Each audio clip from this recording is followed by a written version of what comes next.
لیکن وہی کمزور باتیں اور وہی روایتی گفتگو اور وہی لب و لہجہ اور وہی دنیا داری کے مخصوص سی ہماری گفتگو، فلاں کیا کر رہا ہے، کہاں پہنچ گیا، اگر پیسے کسی نے نہیں کمائے تو کہاں نکھٹو ہے تب نہیں کمائے، اور اگر زیادہ کما لیا تو کہنے لگے ایک نمبر طریقے سے تو نہیں کمائے جا سکتے، یہ کوئی غلط رستہ بنی گفتگو ہے بس، نشستن گفتن برخاستن۔ تو اعلیٰ کام، اعلیٰ کردار ان لوگوں، حضرت عمر گزر رہے تھے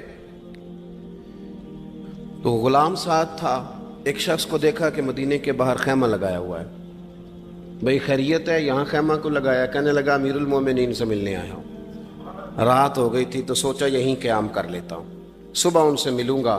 تو فرمایا اندر کسی کے درد سے کراہنے کی آواز آتی ہے، کہنے لگا میری بیوی ہے اور بچے کی ولادت کا وقت آ گیا، تکلیف میں۔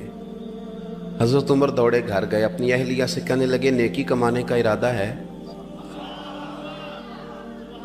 اس نے کہا ہے، مقصد سمجھ گئے تھے نا وہ لوگ، بالکل ہے۔ فرمایا جو ضرورت کی چیزیں ولادت کے وقت ہوتی ہیں لے لے، کچھ گھی لے لیا، کچھ چنے لے لیے، کچھ ضرورت کی چیزیں لے لی، خاتون کو ساتھ لیا۔ یہ خاتون اول کی بات کر رہا ہوں میں خاتون اول کی بات کر رہا ہوں۔ حضرت فاروق اعظم رضی اللہ تعالیٰ عنہ امیر المومنین ہے۔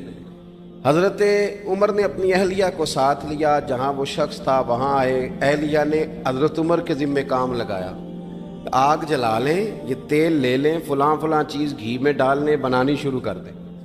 فاروق اعظم نے ہاتھ کے اندر پکڑا ہوا برتن، چمچہ، ڈوئی بھی آخ لی دے، پنجابی ہے نا ہم، تو وہ کام کر رہے ہیں، چلا رہے ہیں، آگ جلا رہے ہیں، خاتون اندر ڈیوٹی کر رہی۔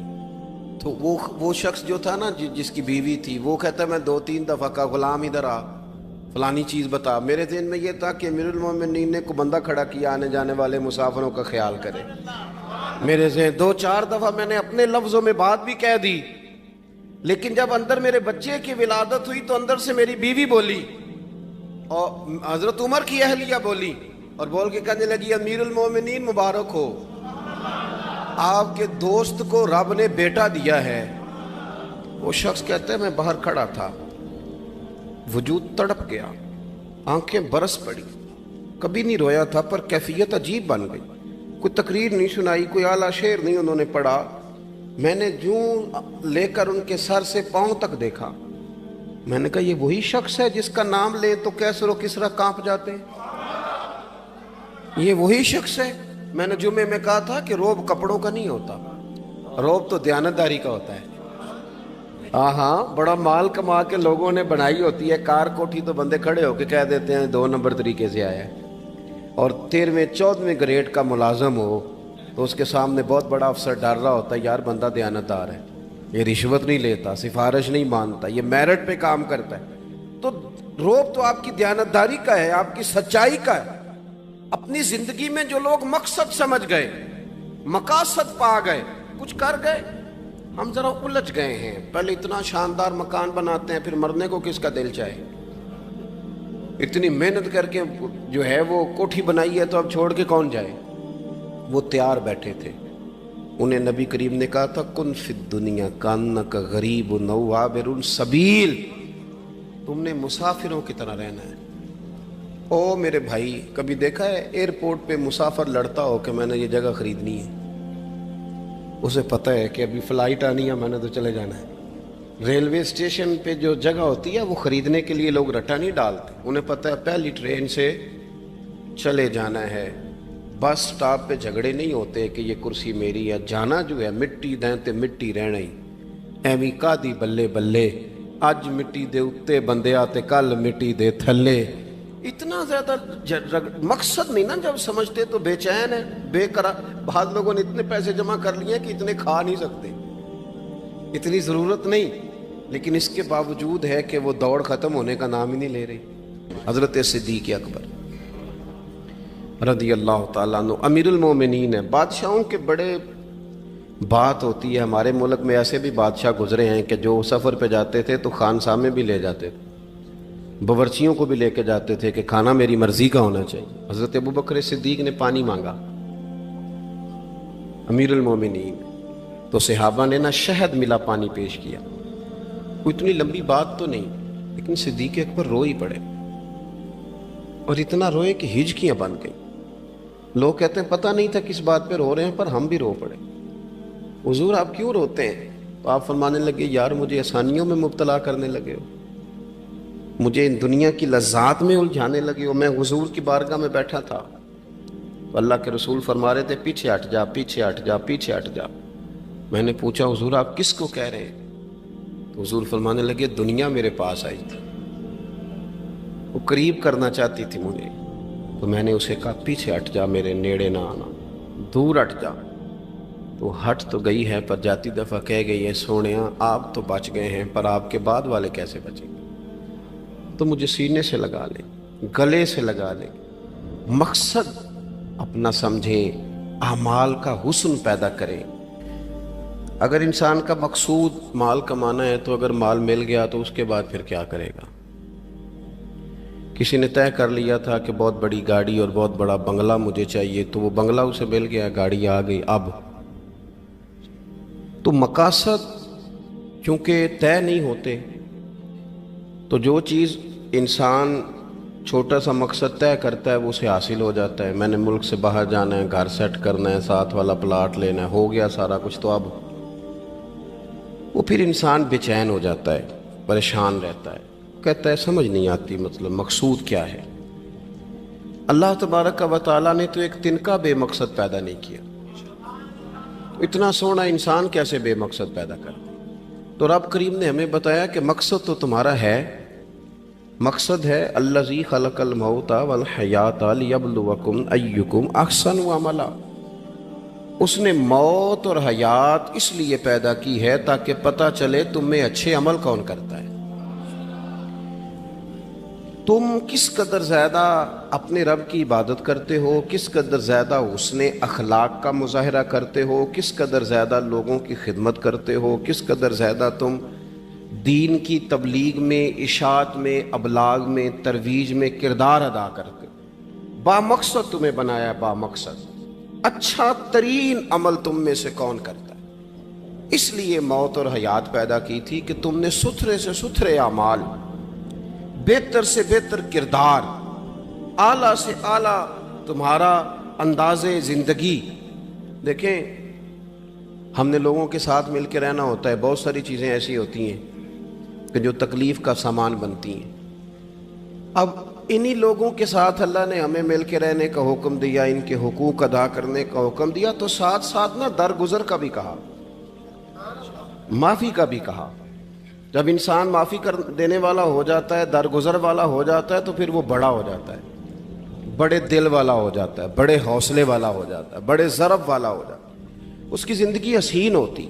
تو یہاں آئے تھے کچھ کام کرنے، وہ جو ہم نے مقصود بنائے تھے نا، مطلب اچھے کپڑے، اچھی دنیا داری، اچھی گاڑی، اچھا موبائل سیٹ، وہ چونکہ مقصود نہیں تھا تو ان چیزوں کے حصول کے باوجود بھی لوگ پریشان ہیں۔ مقصود یہ تھا کہ بہترین عمل، سونا عمل، اعلیٰ ترین عمل میرے رسول پاک صلی اللہ علیہ وسلم کے غلاموں نے نا وہ عمل کر کے دکھایا۔ اعلیٰ ترین مزاج رکھتے تھے اور اعلیٰ ترین خدمت، یعنی لوگ ان کا کردار دیکھ کے نا، کردار اور عمل دیکھ کے، ہم تو لمبی تقریریں کرتے ہیں، باتیں کرتے ہیں، بڑا کچھ بتانا پڑتا ہے، لیکن وہ بس تھوڑا سا نا لوگ ان کے پاس اٹھتے بیٹھتے تھے، آتے جاتے تھے۔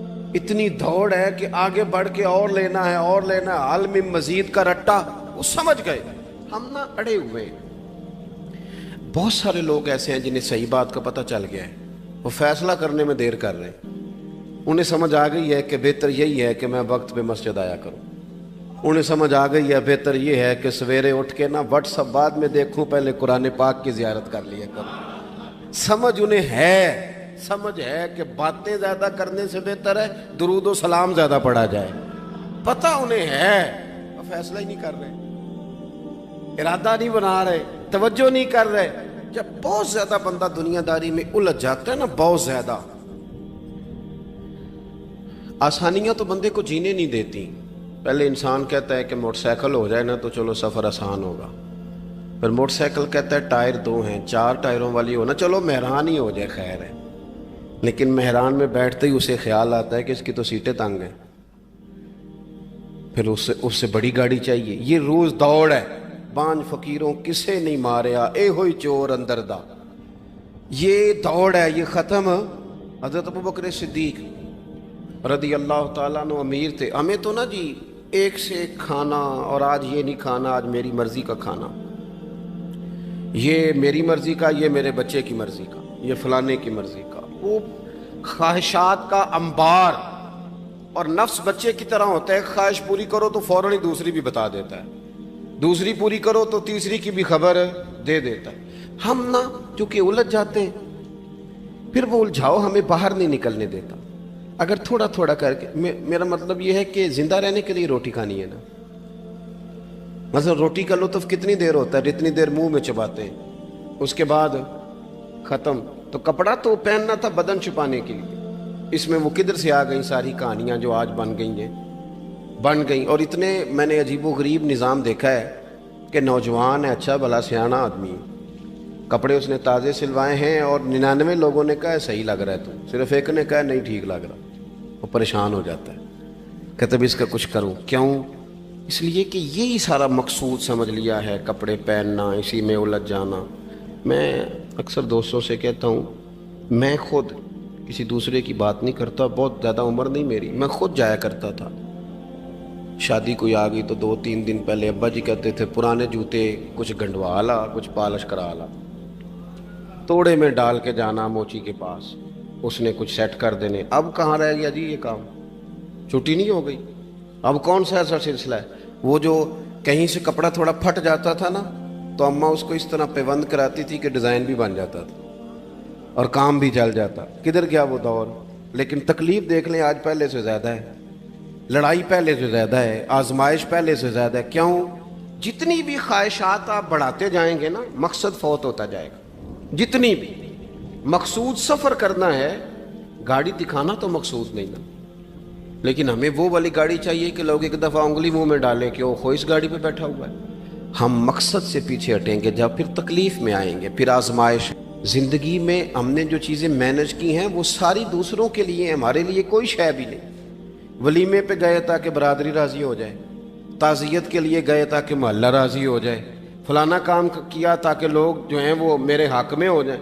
ساری زندگی دوسروں کے لیے جی کے گزار دی، اور آپ نے 99 نیکیاں کی، ایک خامی آئی تو لوگ تو وہ تھے جو پھر بگڑ گئے۔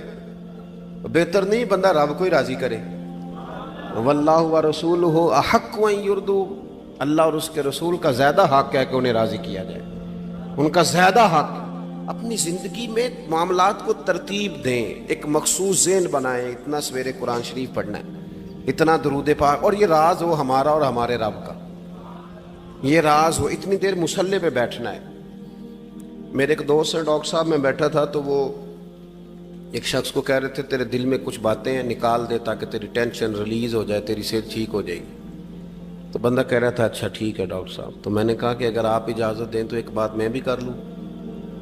نے کہا آپ بھی کر لیں۔ تو میں نے کہا ڈاکٹر صاحب کچھ دکھ بڑے ذاتی اور نجی ہوتے ہیں، بندہ کسی کے سامنے کہہ ہی نہیں سکتا، بڑے ذاتی قسم کے ہوتے ہیں، وہ آپ کسی کے سامنے اتنا مرضی کوئی قریبی ہو، وہ بندے کی اپنی اندر کی کچھ ایسی تکلیفیں ہوتی ہیں اندر کی، آزم گنڈاں دے وچ گنڈاں 10 کیڑی کھولا، بڑے مسئلے ہوتے ہیں، آپ کیسے بیان کر سکتے ہیں، سوال ہی نہیں پیدا ہوتا۔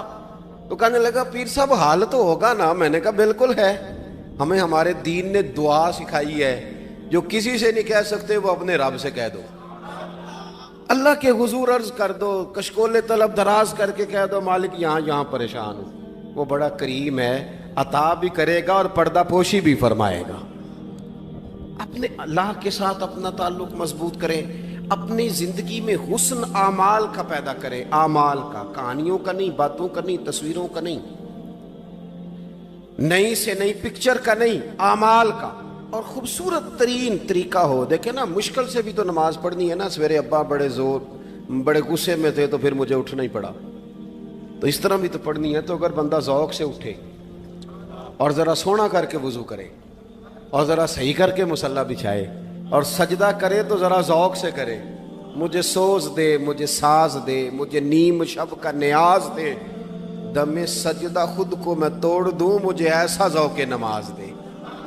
اس ذوق کے ساتھ آگے بڑھے۔ مقاصد جب بندہ سمجھ جاتا ہے نا، مقاصد پھر اس کے لیے آسانی ہوتی ہے. میں نے عرض کیا تھا زیادہ باتیں نہیں کرنی، مقصود تو ایک پیغام دینا ہے. اب ہم نے جانے والوں کے لیے کیا کرنا ہے؟ ایک تو یہ کہ اپنا مقصد ٹھیک کرنا ہے کہ جو رخصت ہو گئے اپنے بزرگوں کو نہ یاد رکھیں.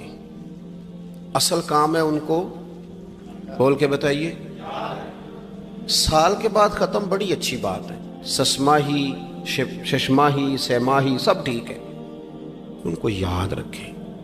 حضور نہ یاد رکھتے تھے، اپنی والدہ کا ذکر کرتے تھے، اپنے والد کی بات کرتے تھے، اپنے دادا کا ذکر کرتے تھے.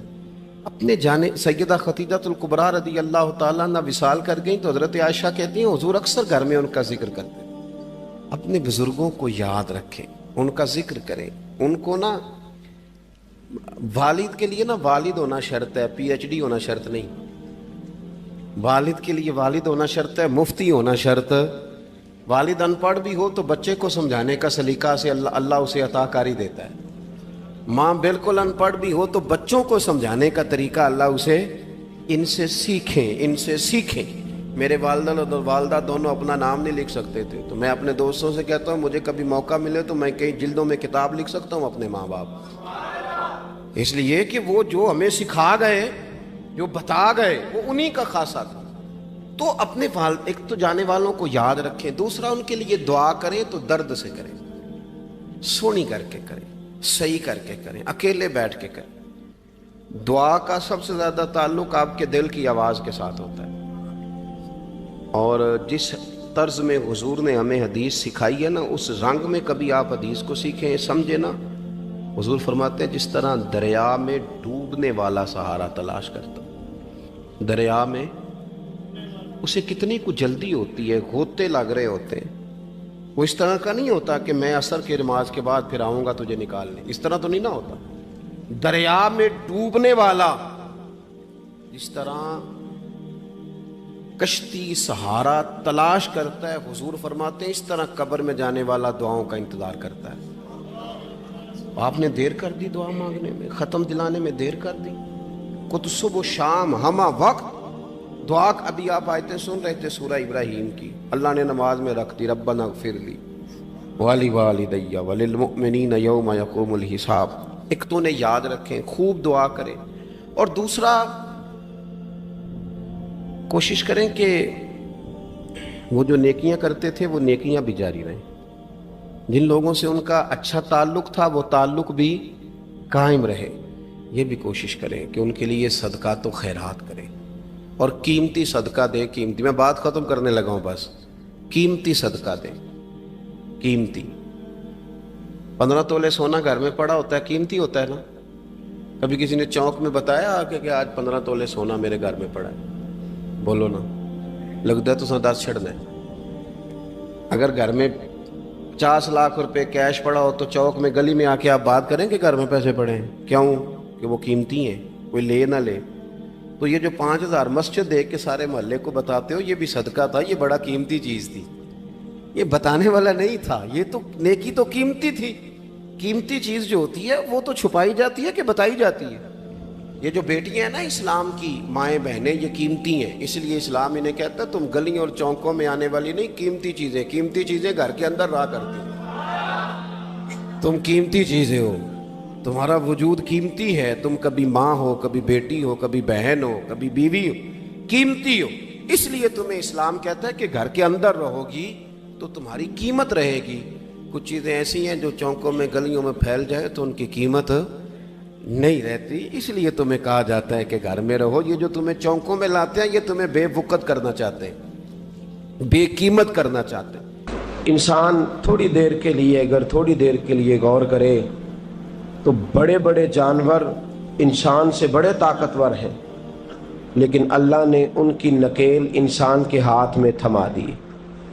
اتنا بڑا جہاز ہے، ٹنوں وزن لے کے چل رہا ہے.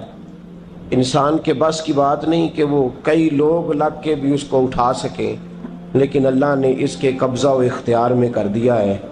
فرمایا هو الذی خلق لکم ما فی الارض جمیعا، زمین میں جو کچھ ہے سارا تیرے لیے بنایا ہے، آسمان میں جو ہے سارا تیرے لیے بنایا ہے. وما خلقت الجن والانس الا لیعبدون، فرمایا کل کائنات میں نے تیرے لیے بنائی ہے اور تجھے میں نے اپنی عبادت کے لیے پیدا فرمایا ہے۔ تو جنوں اور انسانوں کو اللہ نے اپنی عبادت کے لیے تخلیق فرمایا۔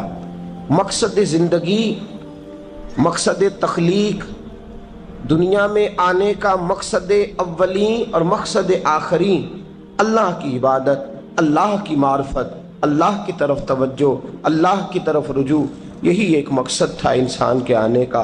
اسی کو قرآن نے بیان کیا تھا۔ اپنے اپنے مقاصد، درود شریف پڑھنے والوں سے بلند صلاۃ و سلام علیک یا سید یا رسول اللہ۔ اپنے اپنے مقاصد، اپنے اپنے معاملات کو ہم نے ترتیب دے لیا ہے۔ صبح سے شام تک کے معاملات سارے کے سارے ہمارے ذاتی، نجی اور ہمارے اپنے بنائے ہوئے مقاصد کے تحت گزر رہے ہیں۔ حالانکہ رب کریم نے فرمایا کہ انسان، میں نے تجھے اپنی عبادت کے لیے بنایا ہے، اپنے لیے تجھے بنایا ہے، تو میری بارگاہ میں سجدہ ریز ہو، تو میری بارگاہ کی طرف توجہ کرے، تو میرے لیے تسبیح پڑھے، تو تحلیل کے جملے بولے، تو تکبیر کہے، تو میرے محبوب پہ نازل ہونے والے قرآن کی تلاوت کرے۔ تجھے تو اس لیے بنایا تھا۔ عبادت کا معنی یاد رکھیے گا، عبادت کا معنی فقط نماز پڑھنا نہیں، عبادت کا معنی صرف نماز پڑھنا نہیں۔ نماز عبادت کا ایک جز ہے، نماز عبادت کا ایک حصہ ہے۔ عبادت نماز پڑھنے کا نام نہیں، عبادت روزہ رکھنے کا نام نہیں، عبادت صرف اور صرف حج کرنے کا نام نہیں، فقط ذکر فکر کرنا عبادت نہیں، بلکہ اللہ کا حکم ماننے کا نام عبادت ہے۔ خدا رسول کی بات ماننے کا نام عبادت ہے۔ جہاں جانے کا خدا حکم دے وہاں چلے جاؤ، یہ عبادت ہے۔ جہاں جانے سے منع کر دے وہاں کبھی نہ جاؤ، یہ عبادت ہے۔ اگر نماز پڑھنے کا نام ہی عبادت ہوتا تو پھر فجر کی فجر کے وقت کیوں پڑھنی پڑتی، پھر ظہر میں ہی کیوں فرض ہوتی، پھر عصر کا وقت مغرب میں جا کے کیوں نہ شروع کیا جاتا، پھر انسان کی مرضی تھی جب پڑھ لیتا۔ فرمایا نہیں، عبادت میری ہے، اصل میری اطاعت ہے۔ میں جب کہوں کہ یہ فجر کا وقت ہے تو تجھے فجر مان کے پڑھنا، جب کہوں ظہر کا وقت ہے تو ظہر مان کے۔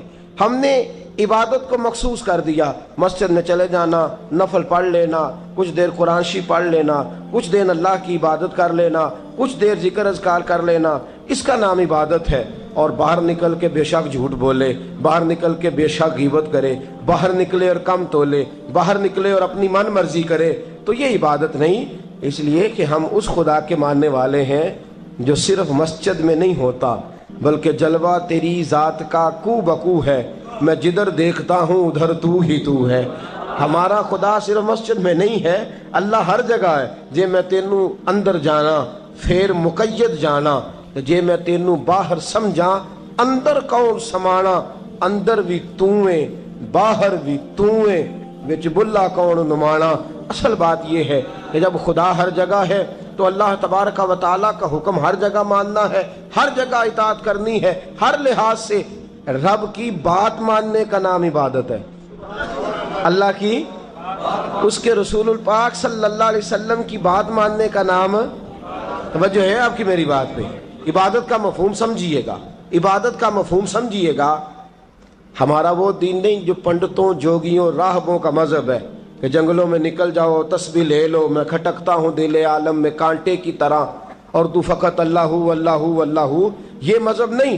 ہمارا دین کہتا ہے مسجد میں بیٹھ کے جو ذکر کرے گا اسے بھی ثواب ملے گا، اور جو محنت کر کے کما کے بچوں کو کھلائے گا اسے بھی ثواب ملے گا۔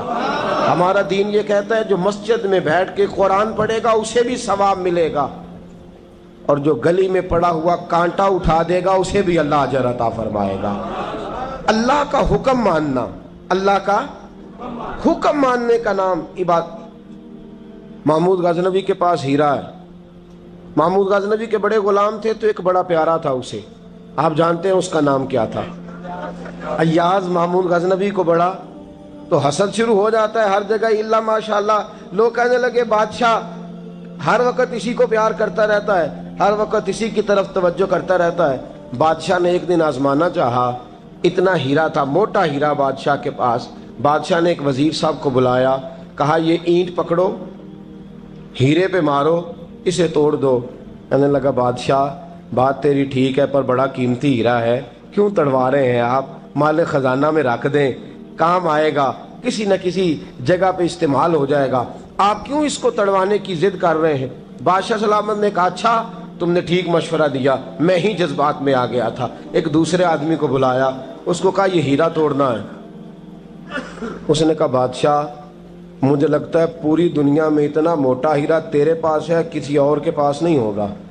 یہ توڑنے کی چیز نہیں، تجوری میں سنبھالنے کی چیز ہے، اسے سنبھال کے رکھ۔ تیسرے کو بلایا، چوتھے کو بلایا، جس کو بھی بلاتا رہا وہ بادشاہ کو سمجھاتا رہا، جس کو بلایا بادشاہ کو سمجھایا۔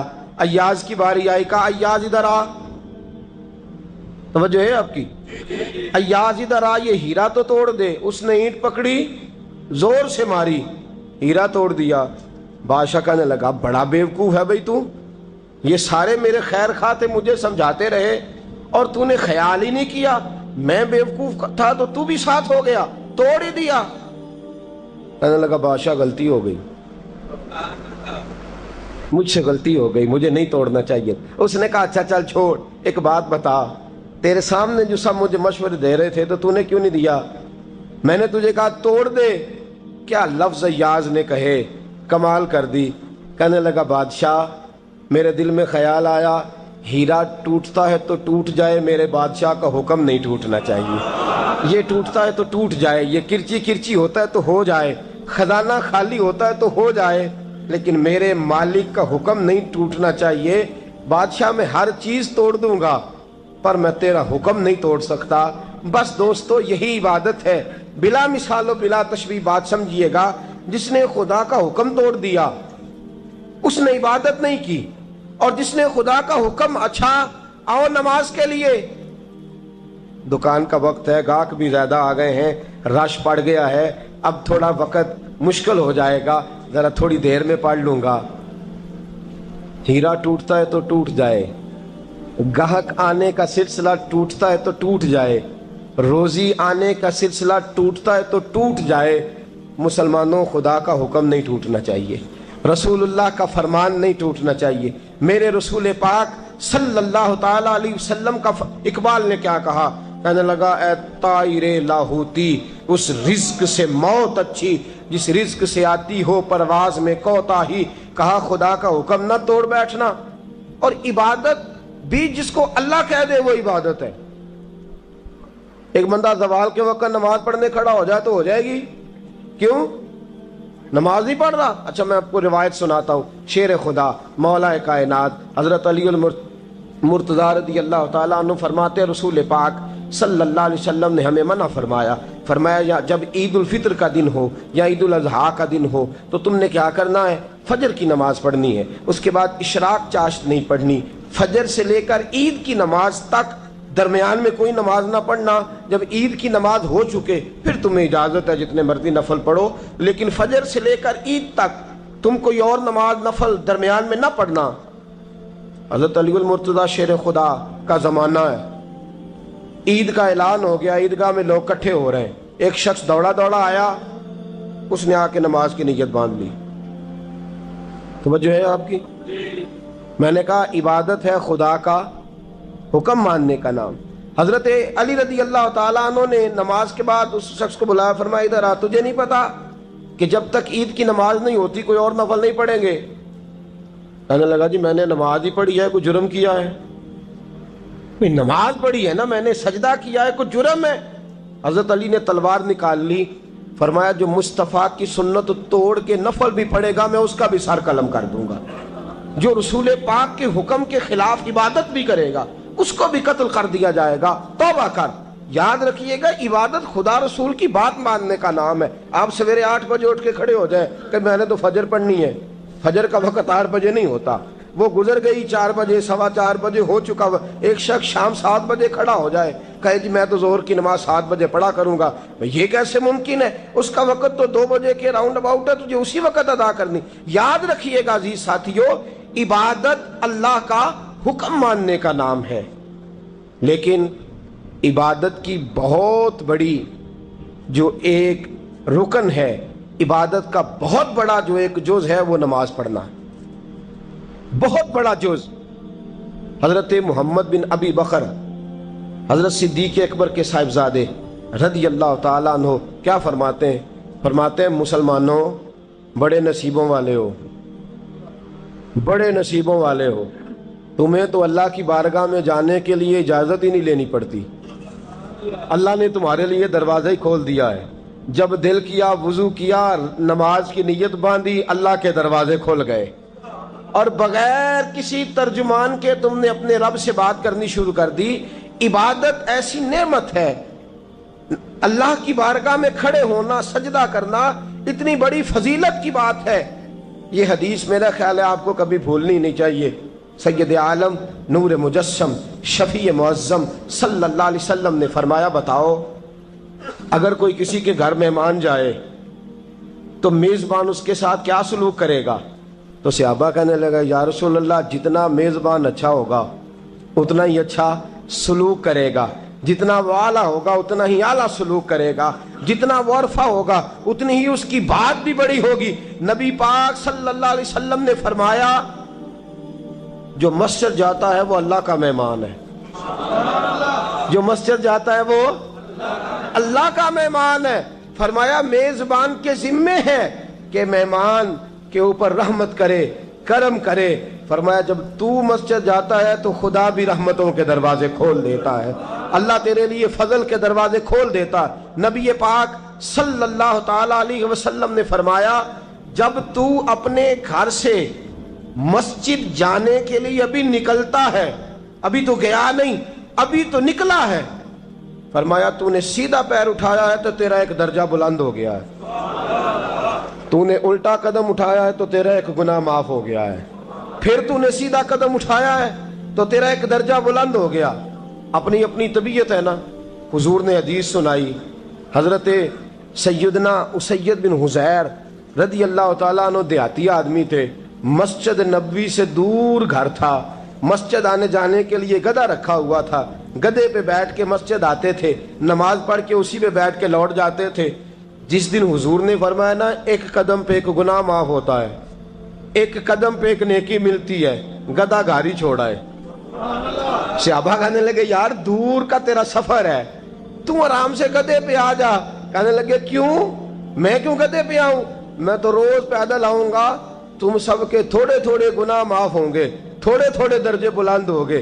میں نے چونکہ دور سے آنا ہے، اللہ میرے زیادہ گناہ معاف فرمائے گا، میرے زیادہ درجے بلند فرمائے گا، میرے اوپر زیادہ کرم نوازی فرمائے گا۔ جو مسجد کی طرف چل کے آیا، ایک ایک قدم پر اللہ اس کے درجے بلند کرے گا، ایک ایک قدم پہ اللہ اس کے گناہ معاف کرے گا۔ نبی پاک صلی اللہ تعالی وسلم کی اپنی سنت کیا ہے؟ حضرت زید بن ثابت رضی اللہ تعالیٰ عنہ فرماتے ہیں، میں ایک دن حضور کے ساتھ مسجد کی طرف نکلا، جب ہم جانے لگے نا تو جو رسول پاک کا انداز تھا نا چلنے کا وہ بڑا پیارا ہوتا تھا، دھیما سا چلتے تھے، نظر مبارک جھکی رہتی تھی۔ سید عالم صلی اللہ علیہ وسلم کی ادائیں ایسی حسین تھیں، تیری سیرت تیری صورت زمانے سے نرالی ہے، تیری ہر ایک ادا پیارے ادائے بے مثالی ہے۔ فرمایا جھکی جھکی نظروں سے حضور چلتے تھے۔ آج میں ساتھ ہوں، پہلے بھی کئی دفعہ ساتھ تھا، مسجد کی طرف جا رہے تھے، کسی جگہ سے واپس لوٹے تھے، کسی کے گھر سے مسجد جا رہے تھے۔ فرمایا ہلکے ہلکے قدم، چھوٹے چھوٹے قدم، آہستہ آہستہ حضور چل رہے ہیں۔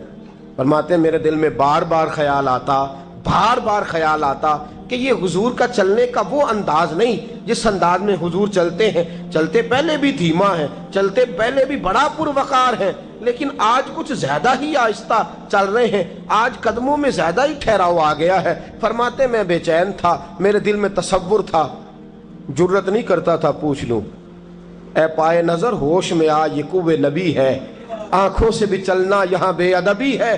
جرت نہیں ہوتی تھی کہ پوچھ ہی لوں، استفسار ہی کر لوں۔ فرماتے ہیں مسجد کا دروازہ آیا، کمال یہ تھا کہ آگے آگے حضور تھے، پیچھے پیچھے میں تھا۔ جب مسجد کا دروازہ آیا تو حضور نے رخ پھیرا، فرمایا تو سوچ رہا ہوگا کہ میں آہستہ آہستہ کیوں چل رہا ہوں، تو سوچ رہا ہوگا کہ میں آہستہ۔ ایک شعر ہے، اللہ کرے آپ کو یاد رہ جائے۔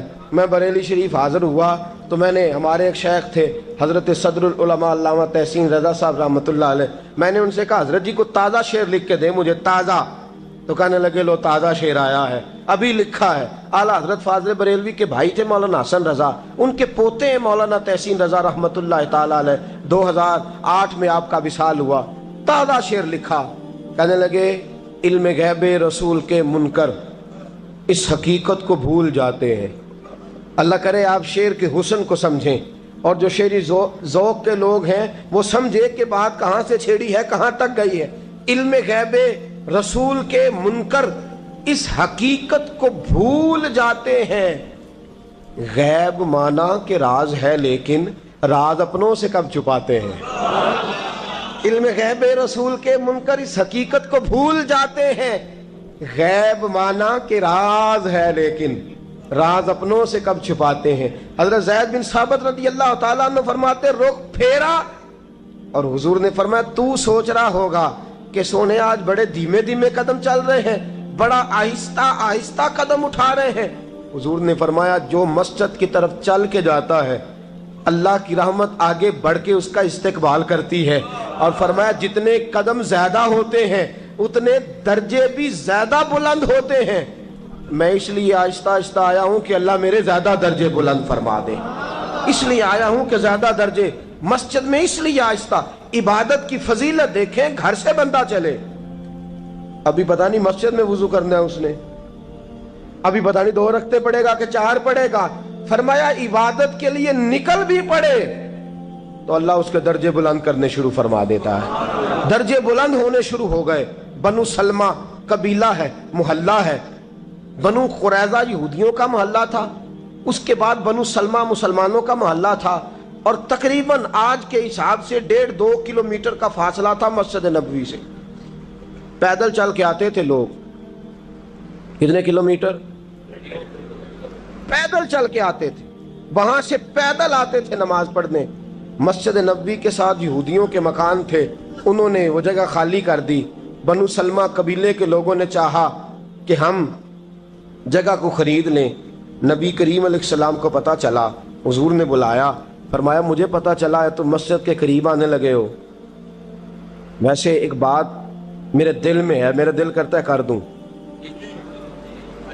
صحابہ مسجد کے قریب رہنا پسند کرتے تھے، اور آج کل جی اے مولوی سون نہیں دیں دے۔ یقین کریں مسجد کے دائیں بائیں آگے پیچھے جو گھرانے ہوتے ہیں وہ کہتے ہیں جی ہم بڑے پریشان ہیں، یہ تو ہمیں سونے نہیں دیتے۔ صحابہ قریب رہنا، آپ دیکھیں نا نبی کریم علیہ السلام کا گھر دروازہ مسجد میں کھلتا ہے، حضرت صدیق اکبر کا گھر دروازہ مسجد میں کھلتا ہے، سیدہ فاطمہ جناب علی کا آستانہ دروازہ مسجد میں کھلتا ہے۔ صحابہ مسجد کے قریب رہنا پسند کرتے تھے۔ بنو سلمہ قبیلے کے لوگوں نے چاہا ہم بھی قریب آ جائیں، حضور نے بلایا، فرمایا مجھے پتہ چلا ہے تم مسجد کے قریب آنا چاہتے ہو، یا رسول اللہ دور سے چل کے آنا پڑتا ہے، ارادہ ہے قریب آ جائیں۔ حضور نے فرمایا دور ہی رہو، تم اس طرح کرو دور ہی رہو۔ کہا یا رسول اللہ کیا مطلب؟ فرمایا فرشتے جب بھی نیکیاں لکھتے ہیں عبادت کی، ابھی تک تمہارا پہلا نمبر ہے، ابھی تک تمہارا پہلا نمبر ہے۔ یا رسول اللہ کیا مطلب؟ فرمایا اس لیے کہ تم دور سے چل کے آتے ہو تو اللہ تمہیں زیادہ اجر عطا فرماتا ہے۔ آخر دعوانا ان الحمدللہ رب العالمین۔